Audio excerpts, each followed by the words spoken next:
more time. Welcome to Real Estate Soup with Mike Osterman. Got a story out of Seattle today. A landlord is stuck living in his van after he rents his house out, and that person, the tenant, sublets it out to Airbnb. I also want to talk to you about our $500 giveaway. 1-800-224-6962. I want to hear your best story. All right. Well, best real estate story. You can be an attorney. You can be a plumber. You can be a landlord, a tenant. Landlord. Yeah. Right. There's a story there. It could be worth $500. Right now, I've got a guy on a property in an estate deal we're working where he moved his RV onto the property. He pulls out a will. He claims that he's got rights, pays the taxes. I mean, it's just, what are you doing? So that kind of stuff, but it could be worth $500. And what we're going to do is have the subscribers like the story, and the best one wins. Venmo you the money. We'll keep your contact information on the down low because this is going on YouTube and it's all in good fun. But back to the story about the landlord who rented out his house is now stuck in his van. Seattle landlord stuck in van. This is brought to you by Ben Verde out of the Inman, Connecticut, New York, about a year ago. Oh, and there's also a follow-up too, and I don't know where. I'll have to find that one, and we'll follow up shortly. So this homeowner rents out his house, right? He rents his house out to a tenant, and the tenant stops paying money, and so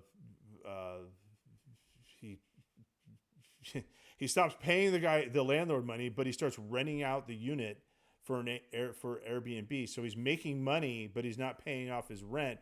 And I assume that's why Jason Roth, who's this is about, ended up in his van because he couldn't pay his bills at the apartment that he was living in. So here's what happened. Jason Roth told the Insider his tenant owes him more than $50,000 in unpaid rent for the past 9 months. He rented his home to pay for school. It says pilot school. I don't know why pilot school is relevant. Kareem Hunter allegedly only paid part of the first month's rent before he stopped paying at all. And then he began illegally renting out the rooms to Airbnb. And that's kind of interesting because as you'll read more in the story, the lease actually isn't clarified what that means. So it goes back to Jason. Is it Jason? Jason Taylor says, I need my home back. I get a lot of attention through the media. It's great, but it doesn't do me any good. He said in March this year when Hunter moved in, Roth moved to an apartment. They agreed upon $4,300 a month. Hunter started paying rent, but then he stopped paying rent and he tried to negotiate a payment plan, but he still didn't pay the money. Instead, he started listing the rooms on Airbnb without paying down his debt. So after a while, the cost came too high, and Roth was forced to move out of the rented apartment and into his van. Okay, so that's where that is. So not only is he not paying him rent, it says, but he's generating income through the basement Airbnb unit. And meanwhile, I'm having to pay utilities on that unit. So in the court filing, again, they talk about aircraft mechanics apprentice who purchased. What does that have to do with the story? Hunter claims that Roth refused to accept payment of past rent. Okay. Roth always intended to take him to court to collect eviction insurance that he had demanded Hunter pay him $40,000 to allow him to break the lease. Hunter also claims Roth knew he would rent out the room. Hunter also claims Roth knew he would rent out rooms on the property. So now the tenant's saying he knew he was going to do this. Really, it sounds like they were fine with it until people stopped paying their bill.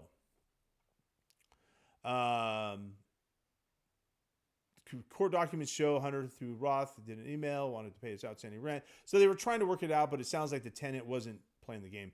But here's the interesting thing, and I think it comes back to what we were talking about earlier.